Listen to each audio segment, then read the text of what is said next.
Hello everyone, Steve here, back again with another tabletop baseball video. This time I'm going to be doing an unboxing of Classic Statis Pro Baseball. More accurately, it's an unpackaging because this came in a priority mail envelope. And without further ado, I am going to unpackage this or unbox this as best I can using my favorite scissors here. It's not a very big package. The box is probably a foot tall or a little bit more, and maybe 9 or 10 inches wide.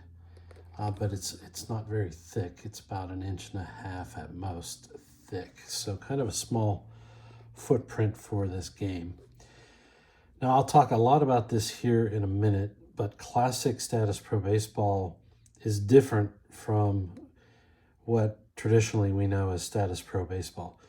The traditional Statis Pro Baseball used fast action cards. It used a base 8 system where the numbers, the random numbers for the card results were 11 to 88, etc. This is not that. This is a different game, and it's based on 2 D6 dice. So with that, let's just see what's inside here. So what we have here is an instruction book, and I've actually I've done a lot of research last night in preparation for this video, and I found an online version of this, and it's a 12-page booklet.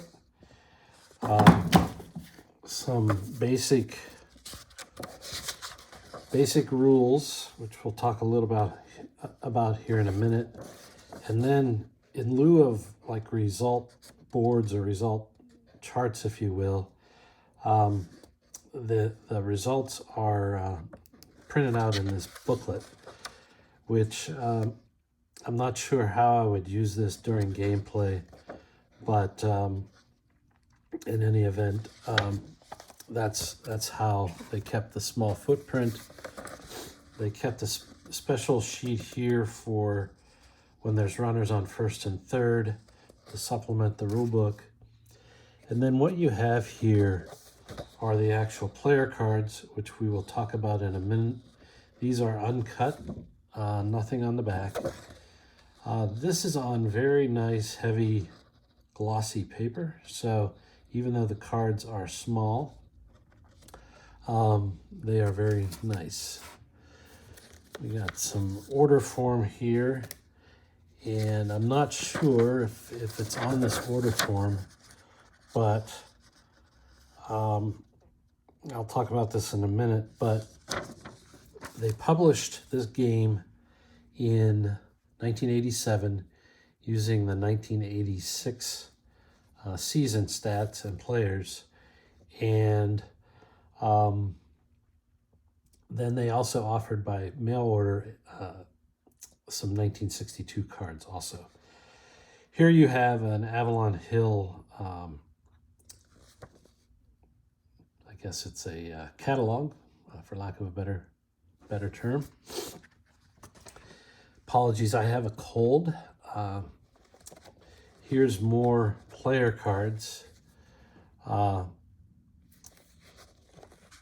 Looks like they're a big fold-out set of cards. Here's Joe Carter. We might talk about him later. Kind of a referral form. Do a friend a favor and get him addicted to tabletop baseball games. And then this looks like game parts and price list, effective June 15th, 1987. Just out of curiosity, well, this is going to be hard to read. But some of these games are like $35, some of them are $15 or $16. All kinds of role-playing games and so on. So, yeah, that's that. And then There are 2 dice, which we'll talk about in a second. There's a red die or a colored die and a white die. And so these are nice D6 die with rounded edges for easy rolling off the table. So that's kind of the unboxing. You know, I was a little skeptical about this game when I first saw it on a Facebook group. An acquaintance of mine is doing a 1986 Mets replay, and the more I looked into this game, especially as I did more research last night, I gained a little more respect for this game. So with that, I am going to walk you through some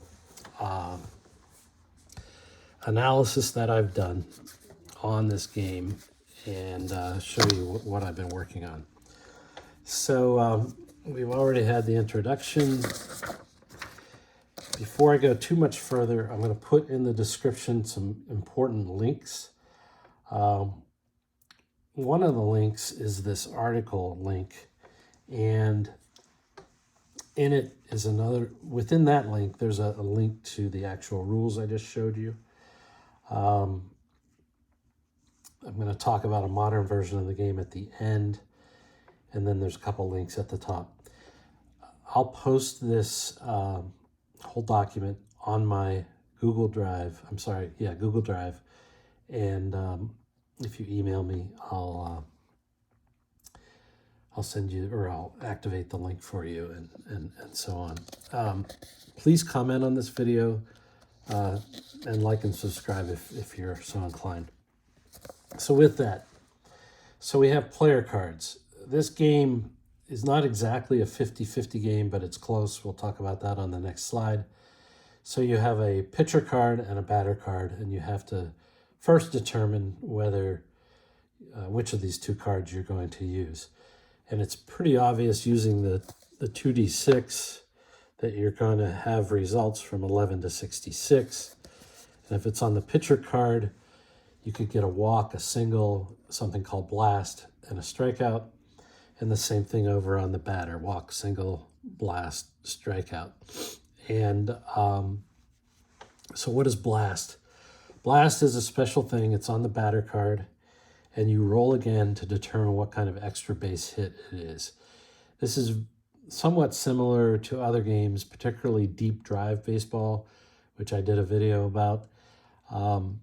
And so it does require an extra roll, but you know, so be it. Both the pitchers and batters have a fielding rating and a running rating. I'm going to talk about those in a minute. And then there's a stealing system, and they have a so-called what I call a jump rating. So you can't steal unless, like in case of Simmons, he rolls an 11. And then there's a sort of a fatigue factor here on the pitcher, where the number of innings he's allowed to pitch before he tires comes into play. If you don't get a result here on these cards, either of these cards, then you roll again and you retain the result from an out chart, which you saw briefly in the rules that I just showed you. So what determines whether the pitcher or the batter card applies? So the game instructions have you roll the 2 D6 dice, red and white. If the red one or the colored dice is higher than the pitcher, controls the at-bat. If the white die is higher than the batter, controls the at-bat. And if you roll doubles, then it goes to the pitcher. So there's a slight advantage in terms of the pitcher controlling more of the at-bats. And we'll talk more about that in a second. Now, this pitcher-batter roll is really an extra roll. So there's a couple ways you can get around. Like if you don't like reading the red and white and figuring out which is higher, blah, blah, blah. If you're familiar with Statis Pro, this mechanism is equivalent to a pitcher that had a PB rating of 2-7. So you can still roll your 2d6 dice, but if you add them up and if the result is anywhere from 2 to 7, then it's the pitcher. Everyone else is the batter. And if you really don't want to go through all that, you can probably safely just use a 50-50 system, something like stratomatic, where 1 to 3 on a d6 is a batter and 4 to 6 is a pitcher. And the key is you could roll all these dice at the same time. So you can have a second set of 2d6, or just roll a different colored 1d6 if you're going to use this, and at least you eliminate one dice roll.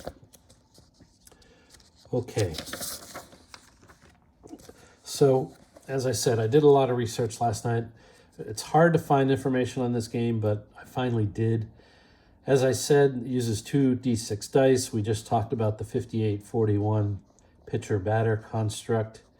We talked about the blast feature for extra base hits. We've seen briefly the result boards in the booklet. I talked briefly about the simple stolen base system. We're going to talk about that in a second. Fielding ratings and defense. I have something at the end here, but the fielding rating encompasses both fielding skill, and if you're a catcher or an outfielder, it also encompasses the throwing arm. So in this case, it is very simplified, where there's one rating that encompasses all. We'll also see how defense incorporates both hits allowed and errors. Things like wild pitches, hit by pitch, and pickoffs are all generic. There is a rare play system, which includes some injuries, which are generic. There's a sacrifice and a squeeze set of rules and hit and run. And then they have some optional rules where certain other ballparks will change some doubles to home runs and vice versa, some home runs to doubles for other parks. So, as I said, I gained a little bit more respect for the game the more I studied it, but there are some challenges.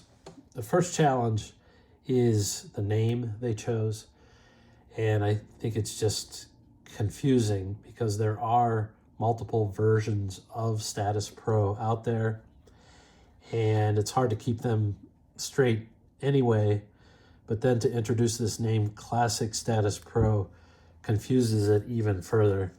There were some recent postings on the Delphi forum, and you could see that confusion coming to light.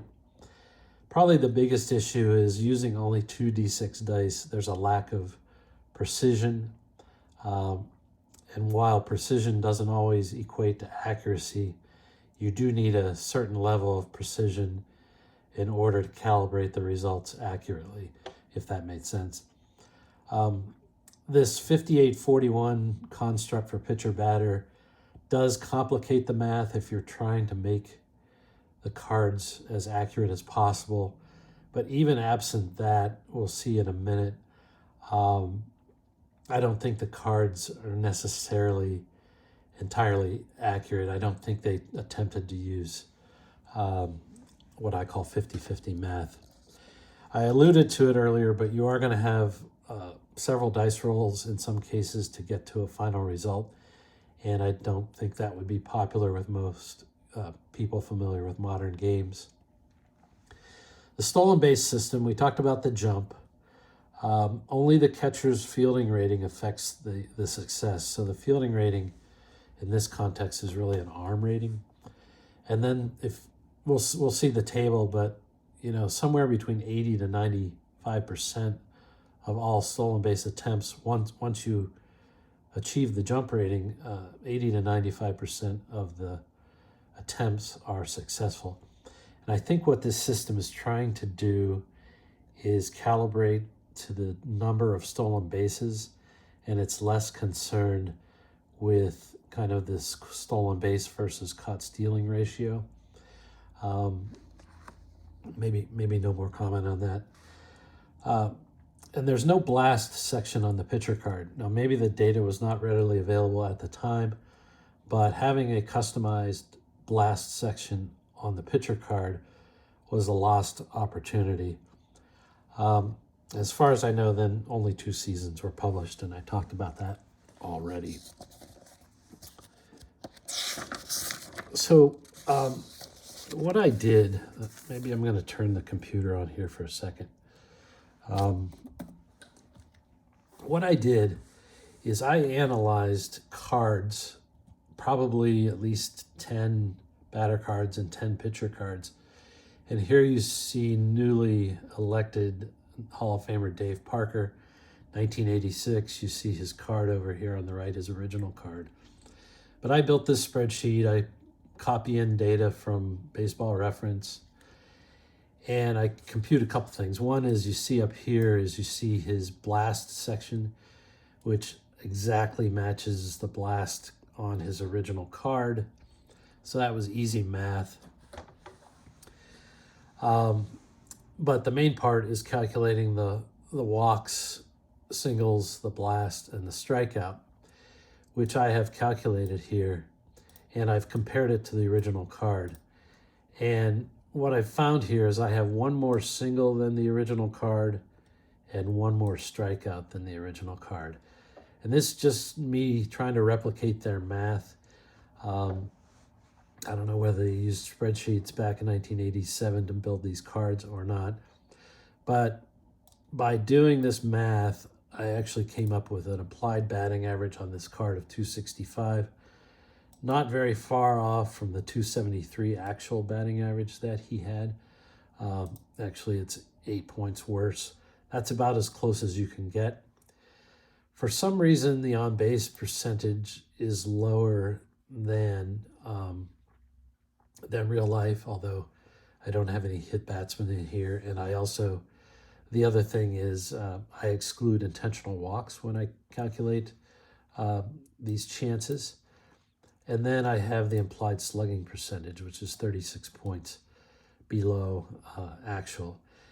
And this is where the 2d6 come in. If I was going to manually adjust this, which I could take this 6 singles and 3 blasts and make them 5 singles and 4 blasts.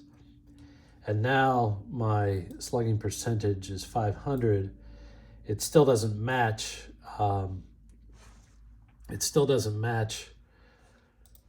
The actual, but it's 23 over now instead of 36 under. So you really have a choice there. And then these results are calculated and converted into a range that you put on the card. I will mention, I mentioned Joe Carter previously. Let's see if I can find him here.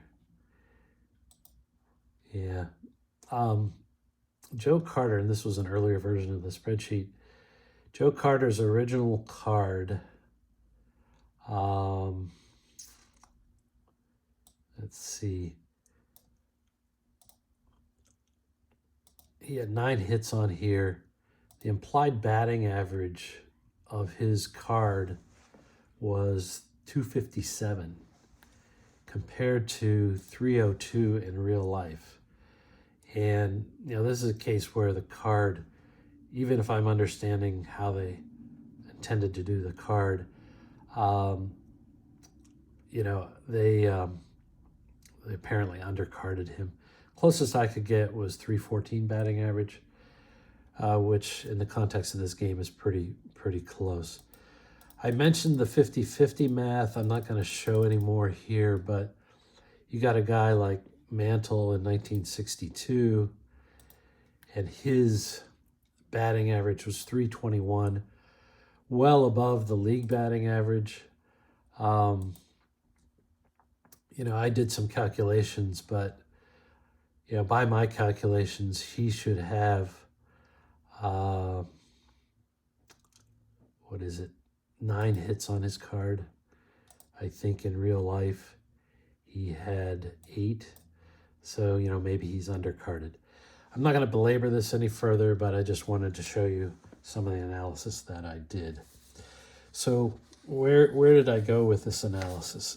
Well, this is still work in progress. It's even changed since what I'm showing you here. But I came up with some new player cards. Hopefully you can see that. But I was playing around making the 1941 New York Yankees, which you see on the left. It's a pitching card. First thing I did is create a blast section for the pitcher. I think that's going to go a long, long way to making these cards, pitcher cards, more accurate. I added some stats at the bottom. And then I have a fielding rating and a running rating for the pitcher. Then what I have over on the right is an example of Ron Hunt. And this is one change I made, is if you got a guy like Ron Hunt who got hit by pitches like 50 times maybe in 1971, is optionally it'll squeeze in a hit by pitch result for him. It's very rare that happens. And then the other thing I did at the bottom there is I created a table, so there will be customized fielding ratings for each position that the person played. And I'm going to go a step further, I think, if I keep going with this project, is I have separate throwing arms ratings for the catchers and the outfielders. So I'm going to separate the throwing arm from the rest of the fielding rating. The other thing is there's only one running rating in the game, and that involves base runner advancement.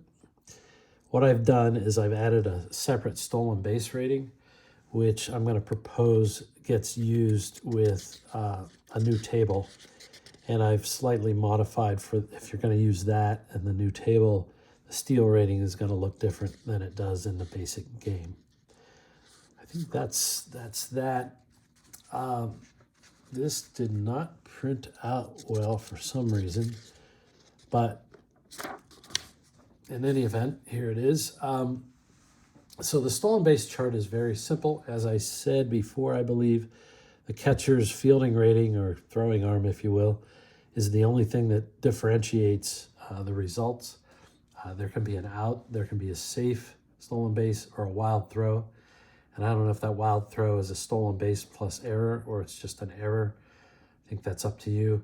But what I did is I created my own table that if you have the catcher's arm rating and you have the stolen base rating, then you can customize the ranges for out, safe, and wild. So that's an option, in the game. You can create the cards either way, just by toggling a switch on or off. Next, I'm going to talk about defensive checks. Sorry, this is not very readable, so we're going to bring it up closer. So if you don't get a walk, a single, a blast, or a strikeout, you read the out result on these out charts. We saw them already. It's kind of the same idea as what you have in payoff pitch. And if the out result is 63 to 66, then you have to roll again and use this defense chart. And it accomplishes a lot of things. I mentioned already, I think that wild pitches and hit batsmen are generic. Well, those come off of this so-called defensive check chart. The rare plays come off of this defensive check chart. And then you see in the lower left here, you see the pitcher's defensive check. And the only two options there are outs and errors. But if you go over here to the infielders on top and the outfielders on the bottom, you see that there can be a result of an out, an error, or a hit. And again, it depends on the fielder's fielding rating, with 5 being the best. So that's how defense works. So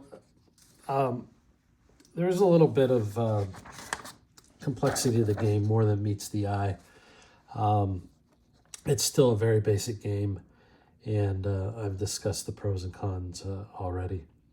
The last thing I'll mention is there's a person, Brian, you see his name at the top here. I'm not going to try to butcher his name, but he creates a lot of Statis Pro cards, and he's also created a version of cards and rules, customized rules, kind of a modernized version of Classic Statis Pro. He calls it Classic Statis Pro. It's a blast. Here's an example of some of his cards for 2022, pitcher on the left, batter on the right. Turns out he had a similar idea as I did. He put a blast section on the pitcher card, but his rules are slightly different. And the link to how to get to his page in the Delphi forums is at the bottom. I will say that I was only able to access that particular link of his using my Firefox browser. For some reason it didn't work in Chrome. Maybe I need to clear my cache or something like that. But that's Classic Statis Pro. As I said, I may continue with my effort to make cards for the game.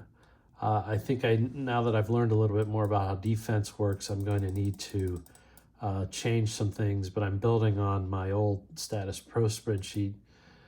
But you can see I've started some of the New York Yankees here, both the pitchers over here on the right and the batters here on the left. And I've added, as you can see here, I've added something for the arm rating for the catcher, and similarly for the outfielder. And then I've added a designation for when the alternative base stealing situation or chart is to be used. So with that, I'm going to sign off. This was longer than I expected. Thanks always for listening. Please comment if you have any comments. Take care. Bye.